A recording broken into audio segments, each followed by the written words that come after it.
Phil Parker went all the way down to London town this year for Bachmann's announcements, but after that Bachmann go on tour around the rest of the country with a show for their retailers to visit them and take a look at the latest products. I met up with them a few days later in Leicester, have a look around, and also talked to Mr. Wishlist, Brian McDermott, and talked to one of Bachmann's graphic designers, Louise Oliver, and I bumped into my local model shop owner.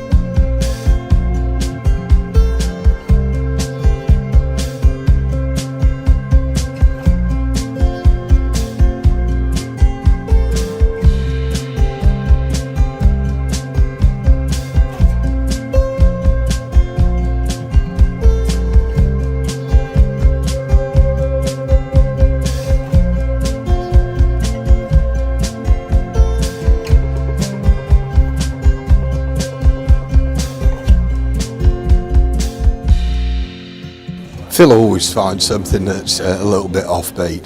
And when he went down to Bachmann's announcements down in London, one of the first things he sent me a picture of was this toy-way kit of a 1/12 scale chopper. So if you were around in the 1970s, this is pure nostalgia. I mean, if you didn't own one, the chances are that you probably rode one at some point, and you may have done yourself a bit of an injury coming off that seat onto the gear lever.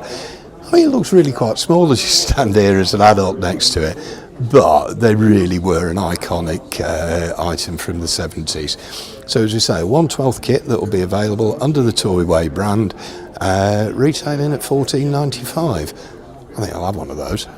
Whilst I've been here, just bumped into Brian McDermott actually, and if you're not familiar with Brian's name, he's one of the key team members in the annual Wishlist poll. So obviously, after taking a break, obviously you were back on track, weren't you? Yeah. We had a break in 2017 because we felt some manufacturers were having a bit of a catch up. There was a lot going on, so we thought we'd just take a break, sit back, and let things stabilise, and come back in 2018, which seemed to work quite well. Plus, of course, we decided not to do Engage because most of us in the team were 00, and we thought we weren't doing the proper job for N, and we hope now it will be handed over to somebody who can take it on. That's in hand at the moment. I can't say any more about that. But well, I hope if somebody goes into that they show as much diligence as you've done in obviously looking at the research material. Yeah, we try very hard. We take it. Model railways is fun, but if you don't do the serious bit as well as the fun, you can't enjoy the fun as much. Yeah, because each year, obviously, when you do the poll, first of all, you publish the guide, which gives all of the background notes for it.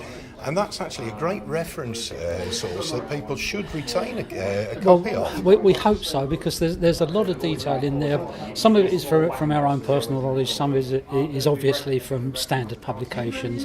But what we try to do with that is get a balance across all the regions and the modern era and the early eras. We've tried to put a little bit more pre-grouping in there.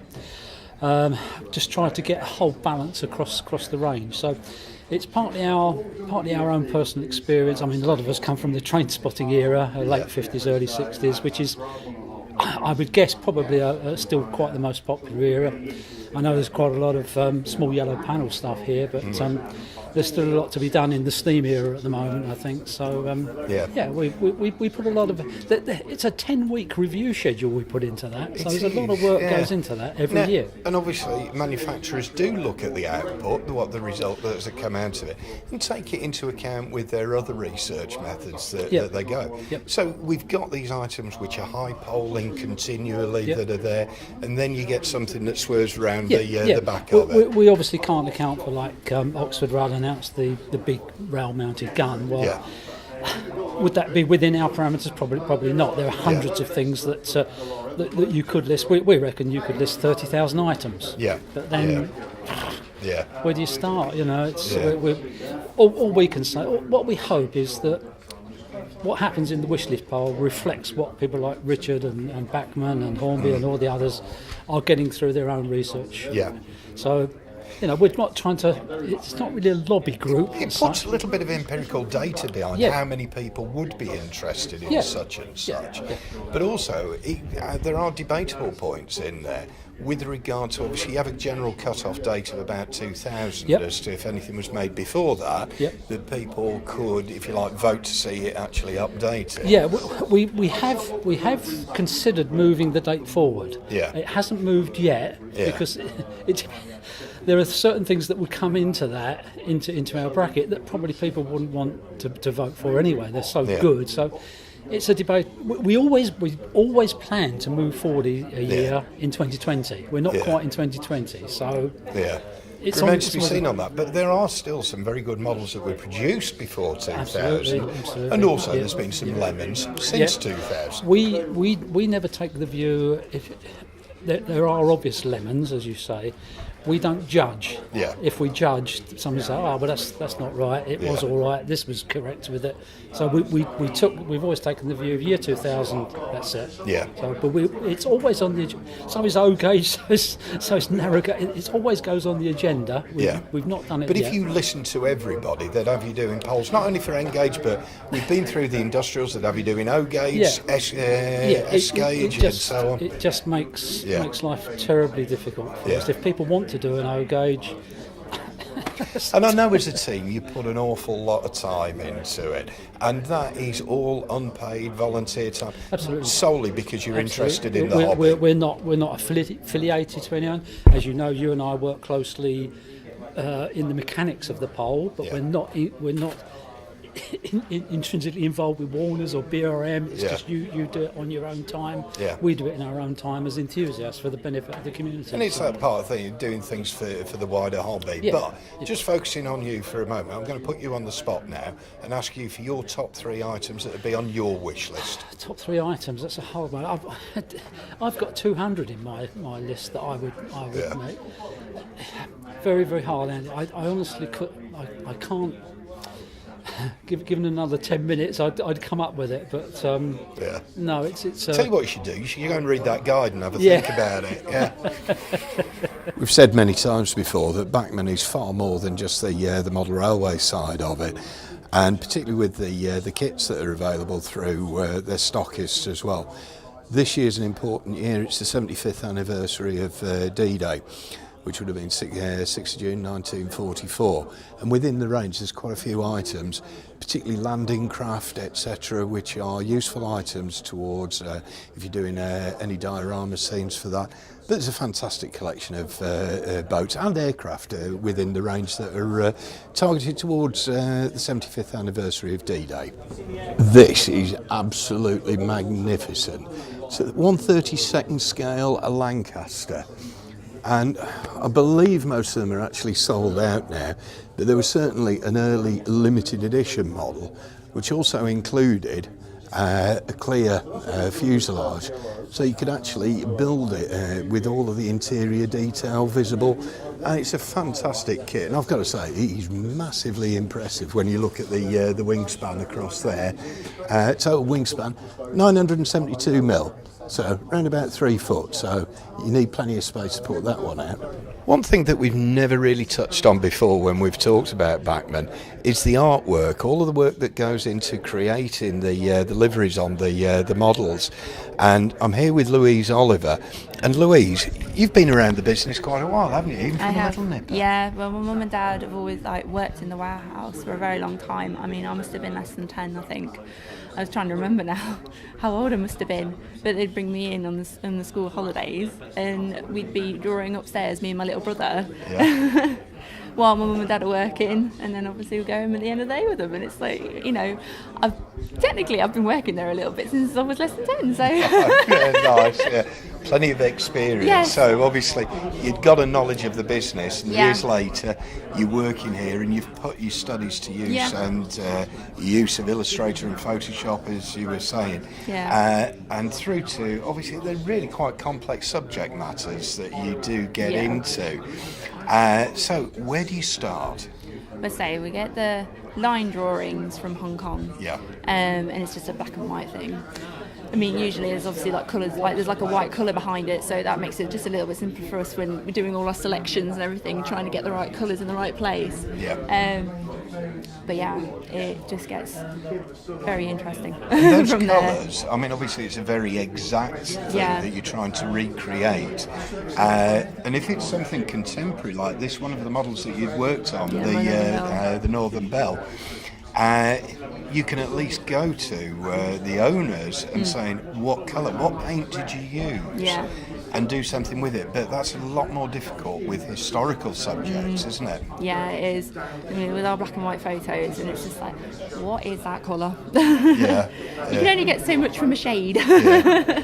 But you tap into people's knowledge. Yes, exactly. And you get So that. that we always know somebody who knows something that we don't know. Yeah. There, we've got a lot of resources, so it's always helpful. But one of the distinctive things these days, branding is everything, and on there that we see a very specific typeface or font on there, and you've got to recreate that. Yeah, it gets tricky, but like using the internet and everything obviously helps, and we've got plenty of books as well. I mean, one of my colleagues, Dave Parsons, he's got so many things in his books what to do with fonts. He's a plethora of knowledge. Brilliant. And he helps us a lot.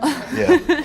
So, I mean, obviously, when you've then created that material, you've got to look at the references for positioning and Yes. so on. That can be quite critical. It is. But I mean, if you look at it from just like a shape point of view, you can see where things line up and Yeah. that kind of thing. So that's how I look at it. It's like, Yeah. so the window there, and it's like near that window. Yes, Go yes. straight down from that one.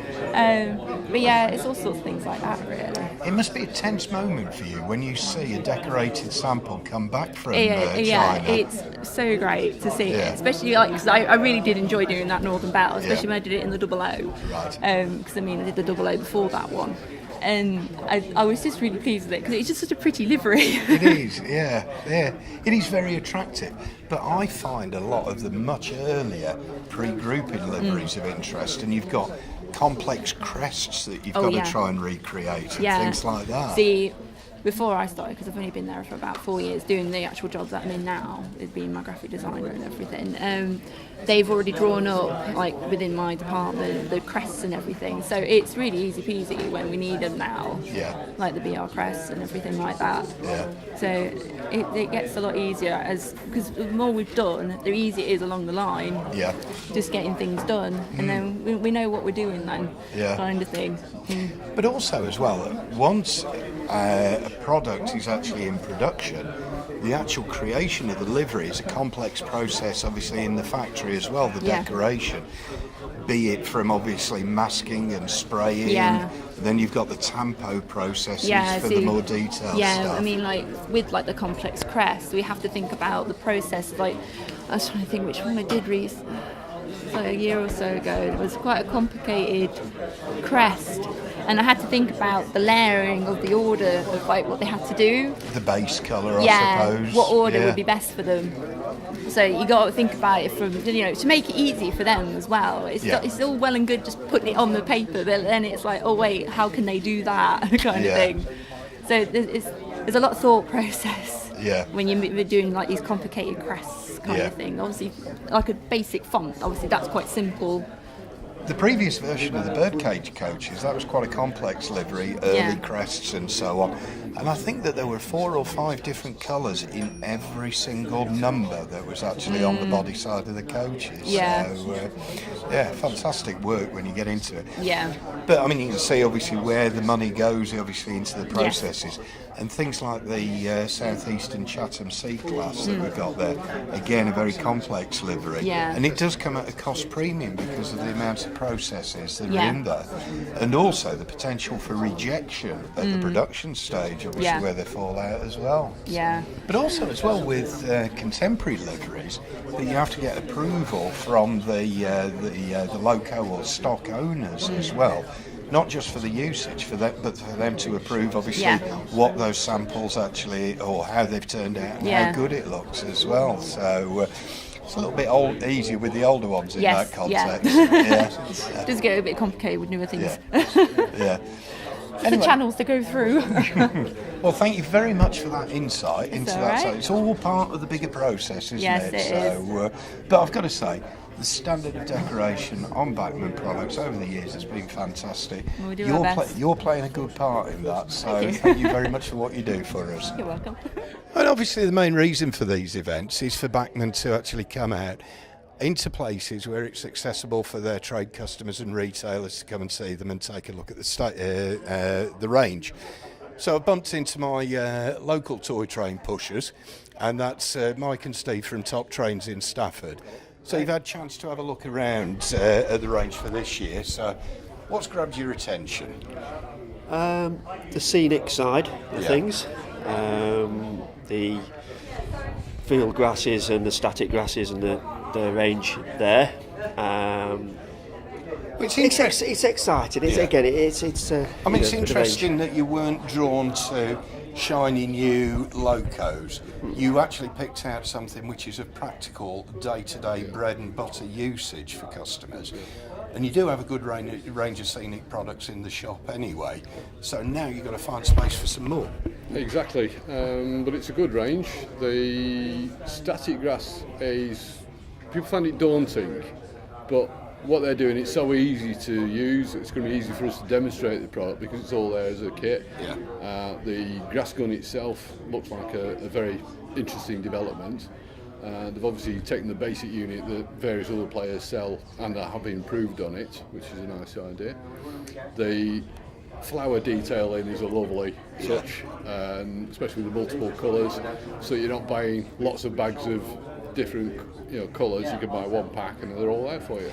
I think the colours are good in it as well. They're not nuclear greens and so on. People are very off-putting about shiny colours, but spring is bright. If you're modelling springtime, there are purples, there are yellows, there are lots of really bright greens out there. But I think most of us, we tend to be a little bit conservative in going for summers and autumns, which may be slightly darker tones.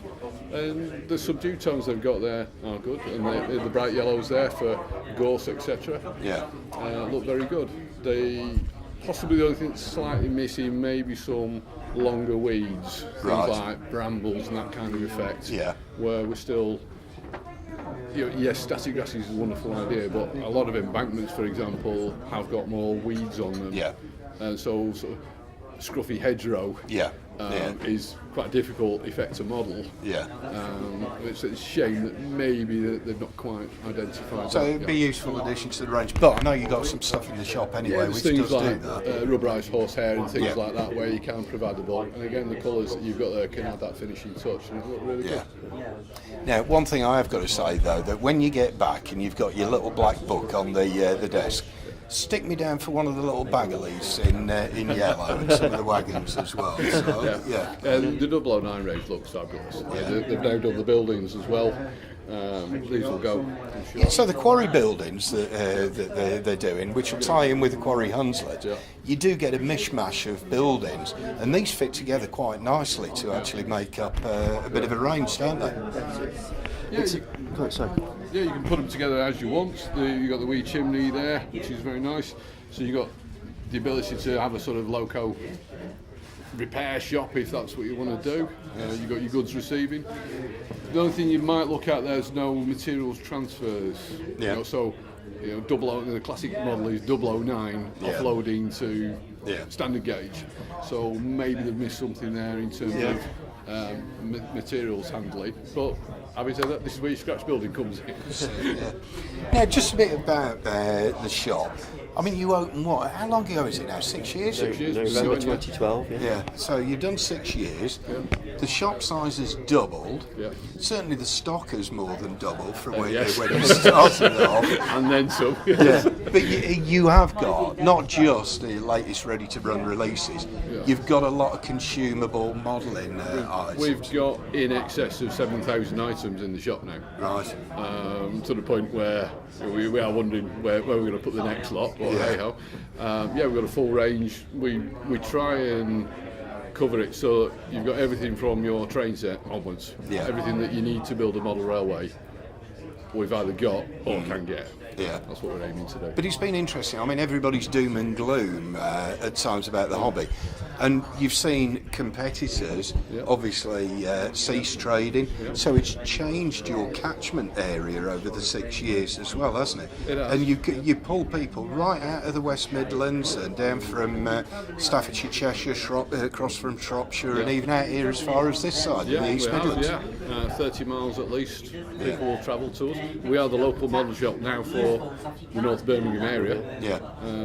We've got competitors 20 miles north of us. But the thing is that without the local model shop, we're seeing people coming back to the hobby. They've had a train set as a child, they've now got grandchildren, so they're building a layout for the grandchild, but they've got caring responsibilities, but they're coming to us to get the support and the encouragement that if they hadn't got a local model shop, would they do that? And I see it time and time again when I come in, that these people seeking anything from basic to advanced advice, and you do genuinely help them over the counter. Not just help them put things into their hand and ring the till. We do call him Arkwright, but we do try and help. This is where our skills dovetail. Mike's more the construction and the practical side of things. I know more about the decoration and the painting side of things. And Steve is brilliant weatherer. I mean, that's your military modelling background. But because of that, you'll always find a good range of paints and other finishing products in the shop as well. Yeah, and it's I don't often give advice on something that I haven't used myself. So if I've used it and I think it's okay, I will pass on that. The range I've got personally is phenomenal, but I do try the things out before to see what they can do and compare and contrast different makes and different brands. Some I favour more than others, but it's have a go. I will encourage anybody to have a go. And you don't have to be within 30-mile distance of the shop to benefit from it, because you are literally 5 minutes off the M6 at junction 14. So if anybody's up and down, it's well worth calling in at Top Trains and have a look. You've got free parking outside. Free street parking outside. One of our regulars comes from Shetland. They have got a connection with Stafford, but so if you can get to us from Shetland Islands, I'm sure you can get to us from anywhere else. Okay. Do pop into Top Trains.